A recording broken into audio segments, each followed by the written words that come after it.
These elections, like those before them, are also facing the same narrative of pre-poll interventions, such as the partiality of the Election Commission of Pakistan in implementing certain rules, and many political imprisonments right before the elections, basically practices that favor certain political parties and then seriously disadvantage others. But political parties and their voters, they don't operate in static environments. And so what is interesting perhaps and a little bit different this time around is the kind of politicization process that has taken place as a result of the 2018 election. And so it remains to be seen whether this translates into actual voter turnout for the 18 to 35 demographic, which is a major stakeholder for the upcoming elections. But also what happens if the election outcome is contrary to expectations, and how that politicization continues to sort of translate into mainstream politics.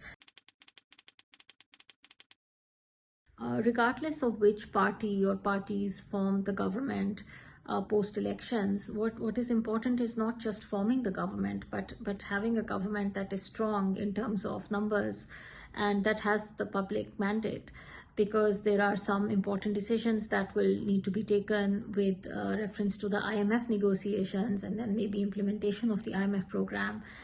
A bigger question is around the stability of this government in a rather hostile environment, what it means for civil-military relations, for example.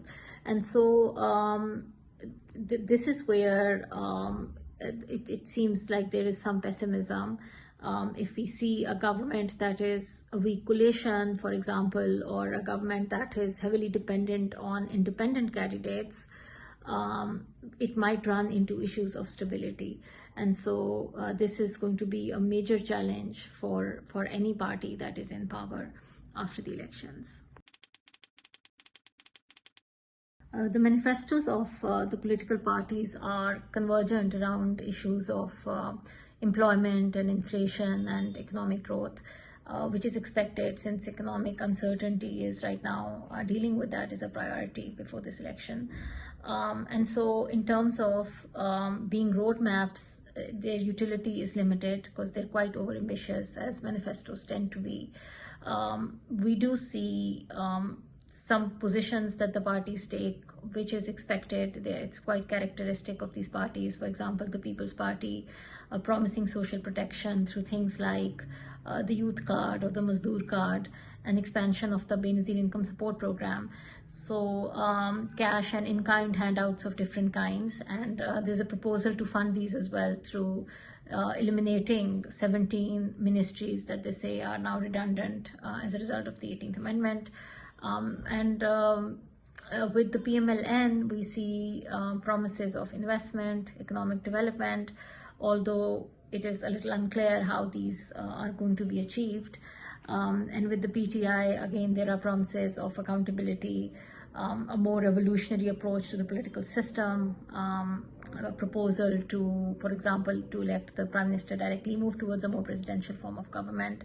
So these positions are expected. They don't, they're not very different in terms of what these political parties have stood for.